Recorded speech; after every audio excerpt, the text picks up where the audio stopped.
was very fearful about the way my mom would react specifically regarding everything, but I kind of had this weird like cushion of like I had like this weird level of like mental security because my little sister and my older sister had both kind of expressed like bi curiosity in their life. Like my older sister had a girlfriend for a while, and my mom was willing to kind of like she wasn't as harsh with her as I would have predicted, and so seeing that happen and like kind of witnessing that from afar was a weird level of comfort for me. But Yeah, when I that's fair. like dropped the bomb, because before I did any of this or came out or anything, everyone, as far as everyone I knew was concerned, I was a straight male living a regular normie white man life, right? Yeah. So basically, I wanted to get everything over with in one foul swoop. So what I did, I spent lots of money, lots of time, lots of everything, like, curating this giant reveal. I marketed it like crazy across all my socials. Everyone that I kind of wanted to be there, like I reached out, I wanted them to be there. So when I did my live stream, it was like this whole 30-minute sequence that I premiered on live stream. And in that live stream, I had my immediate family, like my whole immediate family. I had my coworkers, I had my friends, everything. So I just wanted to get it all over with, one fell swoop. It went fucking beautifully. Like I lucked out so hard. Like everyone was so chill. Um, my mom, like there are some, aftershocks. Like I'm still kind of feeling it. Like every time we go out for brunch or whatever, like no matter what the topic of conversation is, it always seems to kind of migrate back to like, have you ever thought of going back to church? Like Going my mom, going back to church is dude, for crazy. right, like motherfucker, like I love you. I like my mother is my best friend. I love her to death. But like, I haven't been to church in like 5 years, buddy. Like, I don't Yeah. know. Like, yeah, I so mean, for I lucked out. me, I lucked out. I feel like my family know I was furry for a while, just because I used to like draw shit like that a lot. Um, it's never been like, yes, family, I am this fluffy thing. It's never been like that. Honestly, I've told like three people. Like, did you come out about your sexuality and of being a furry in like And one one foul whole? swoop. Well, how did One you foul do swoop. that? Like, how did you execute that? Well, Was I was dating a guy at the time, and that guy helped me. Like he was the one that did my like debut artwork and designed my like I basically collabed with him to like create my initial OC and everything like that, and so I kind of like wove it all together in one like story. I do want to show you the video. I really do want to show you. It's like a 10-minute video, but I that's mean, do for you another have it? time. But You have the link, that well, big ass okay, screen. well, I shit. have a little With link inputter like I right would here. love here. Wait, I would not change anything. I said everything so This perfectly. is a fucking 10-minute video. That's what I said. I said it's like a 9 or ten You minute did say that. video. Okay, you did say that. Okay, we got a 10-minute video. You don't have to. You don't have to like. You don't have to like derail the whole production just for the sake of my I goofy put it video. in. I put the video in. Oh Lord, that's me. Is this thing on? Now, what's going on, guys? It's me, Joey. Over the years, you guys have known me by many names. And for those of you who've been around the longest, you guys may have known me even as Toon Boy Joey. Hello YouTube, this is To My Joey. Whoa, that was a bit too Where's far. the volume? But nah, for real. About 5 years ago is when Yo. I first ever started making content. And that was under the name JDW Yo. Gaming. I wasn't streaming at this time. I just played a bunch of video games and recorded cool clips on my Acer 5 Nitro laptop in the bedroom of my dad's apartment. Making it big That's and my even actual having dad. a streaming career was nothing but a pipe dream at that point. Your Then this Acer new app hit the laptop. market called TikTok. That goes And I hard. figured, I hey, feel what that. harm could it do to share Don't some sleep of on my the clips? Nitro line, And bro. I Acer lucked Nitro, out. banger My first ever laptops, video got like banger Dude, laptops 2,000 for views, the which price. in retrospect isn't the craziest Nice. number, sleeping but on it. literally overnight, I gained about 200 followers from that video. And that's when I saw the potential, and I took all of that momentum and I just ran with it. At the time, I was playing Fortnite, and it was getting super repetitive. At the And as time I people was tend to playing do, I was Fortnite getting is burnt out. crazy. I decided to completely rebrand and flip the script, thus creating the No JW's TV offense. name you It's know just and love. funny. And I At was the like, you know time, what? I was haven't playing played Apex Fortnite. in a while. So I revisited Apex about Hey, season man. 7, and that's when I started streaming. Take it And easy, my man. god, that was the best decision I've ever made in my entire life. And for about 2 years, I was living the dream. Every time I'd hit that go live button, I would have 30 to 60 people just chilling with me. Streaming was nearly paying my rent every month, content was fresh and new, and I couldn't be happier. But after a couple years of Apex, as people tend to do, I got burnt out. And this marks chapter 1, the downfall. Now, when I say downfall, I'm of course referring to the point at which the internet would say I fell off. To set some context for this chapter, we gotta go back about 6 months, when I had just gotten my brand new Google Pixel 7, which by the way Oh, is the you're best gonna roast phone I've the ever fuck out of owned. me for Why that. is this relevant, you ask? Let me tell you. So when I was setting up my new phone, obviously priority number 1 was my TikTok. So I went to log in and get everything set up. When I realized I needed my phone number to validate my login, which wouldn't be a problem for most people, Bro, but most what? people aren't stupid. 3 years ago, when I made my big JDubs_TV TikTok account, my phone number at the time was already tied to another TikTok account, which would have been the JDW Gaming TikTok account. And so I figured, I'll just go online and use a disposable phone number and link my account to that. Because I'm never gonna need my phone number.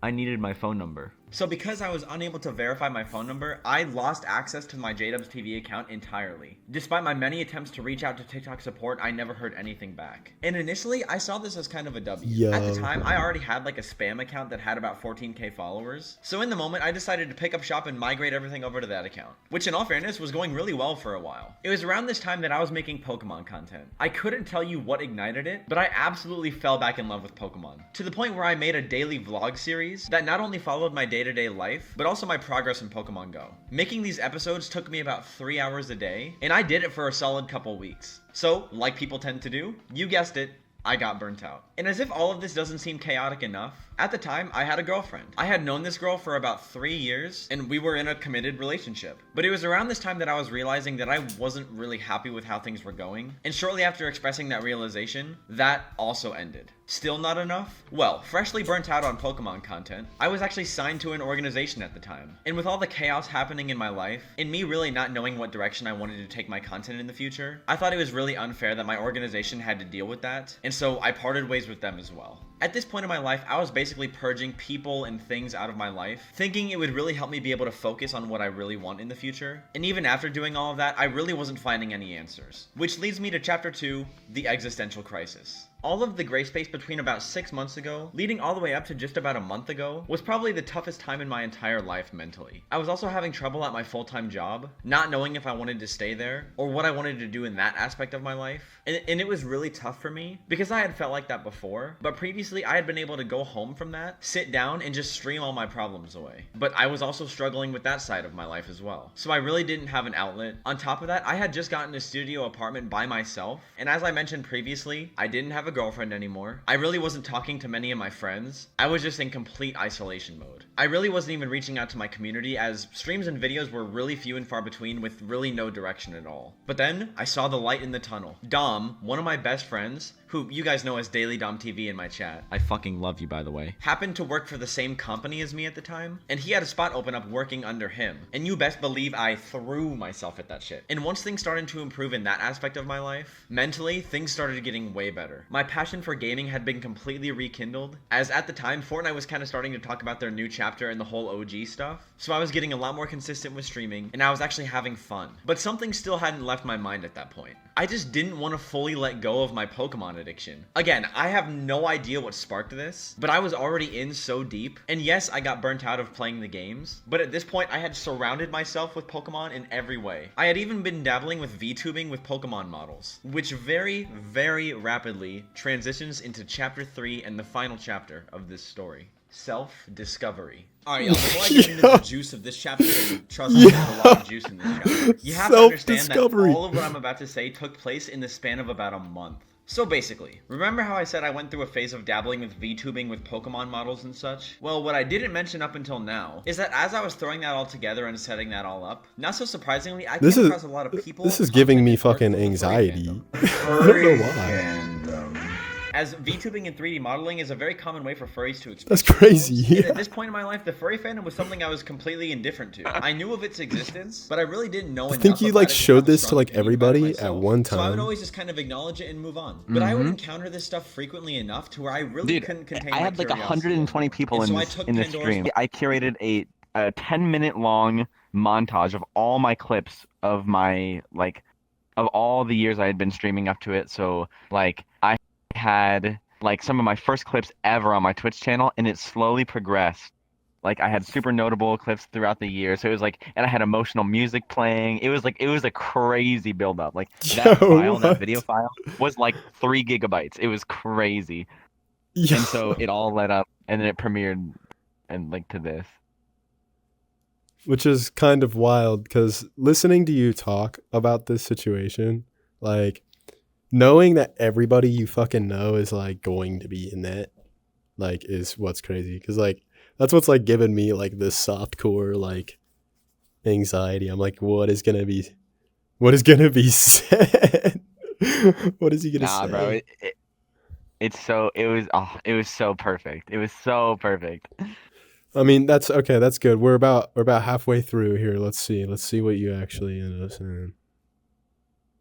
and just had me completely hooked. And what's really cool about the fandom is that as eccentric and creative as the people are, just about all of them have an equally eccentric and creative character behind them, all of which are completely customized and original. And those are called people's personas. It quickly reached a point where I was entirely invested and I was ready to slap that furry tag on my stream. And that's what I did. And on my second ever Twitch stream with the furry tag, I was reached out to by a moldy dog named Jick. Jick is actually a pretty large and reputable creator in the fandom. He pulled up to my stream and said he was hosting a Fortnite tournament. It was only furries and there were only 3 spots available. So I quickly slithered my way into one of those 3 spots. I saw this as a point to finally start networking with some people from the fandom, because up till that point I had only consumed content from a distance. And oh my god, was it the best decision I've ever made. Every single person that was involved with this event, have it be the people organizing it or the people participating in it, were the most positive, respectful, inviting, and welcoming individuals I've ever met. That event served as validation that I had made the right decision. But of all the people I had met from that event, there was one man that stood out. This is Paddles, a blue This little didn't age penguin very that wears well. a green hoodie and a flip cap. You guys might know him as Pixel Penguin Yo. in my chat. I met him in one of my tournament practice sessions. Yo, We immediately this clicked doesn't and we age started well, playing that together sucks. all the time. We played together and played No, together. I mean, we and still played talk, together but, like, we're not until together eventually it grew anymore. beyond that. We Well, were watching yeah. movies together. I was talking to him But- all throughout my work day. And it's very important to note that up until this point in my life, like literally all 22 years before this, I had never had any reason to question my sexuality or anything of that nature. But I will admit, there was something about this guy. I don't know if it was how understanding he was, how smart he was, how funny he was, or how cracked at Fortnite he was, but I was feeling some shit. And it had been a long time since I felt this way about anyone. And I had just come out of a 3-year relationship, mind you, so that's saying a lot. And when it comes to the matter of my sexuality, this is all so new to me, and there really are some things I'm still trying to figure out myself, so I don't really want to come out and put a label on myself just yet, but I do want you guys to know that as of December 3rd, 2023, Pixel and I were official. It's a very new experience for me, and it's going to take a lot of time for me to adjust, but I have absolutely no regrets. The last month of my life has genuinely and truly been my mental peak ever, and I have Pixel and all the amazing people I've met in that time to thank for that. Oh, and did I mention that Pixel is an artist? So you best believe that the entire time I've known him, we've been cooking. I was so infatuated with the thought of having a persona of my own that I immediately asked Pixel for help. I sat down, thought about it, conceptualized, and I threw it all his way. And in a truly impressive amount of time, I was given this. This is the first ever official art of Pokey the kangaroo. Pokey is essentially a culmination of all my personality traits, mixed with some aspirations and traits that I want to acquire as a person.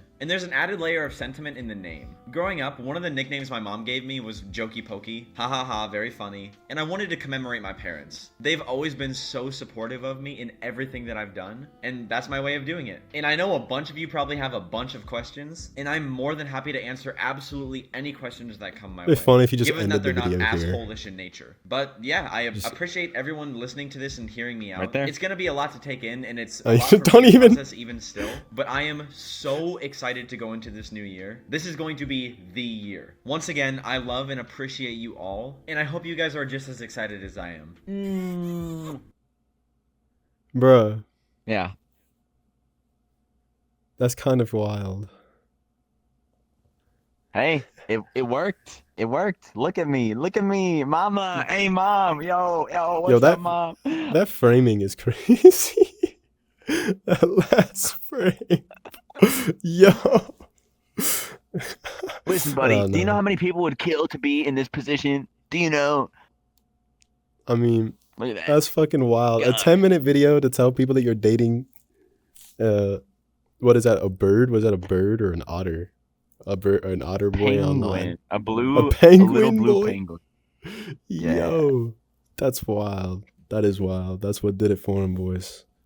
A little blue penguin. I mean, the reason it was so like, dragged out or like in like such a long video is I wanted to provide context because like obviously this is like I could have just said, "Hey, I'm a gay furry." Like yeah, I could have just done that, but I wanted to, cover my bases, hedge my bets, and like for the people, because I mean, like I said at the time, like when this dropped, everyone that knew me, like with a couple exceptions, because I'd been VTubing for a while, so that kind of naturally attracted a couple furries in my community or whatever. But like at this point, my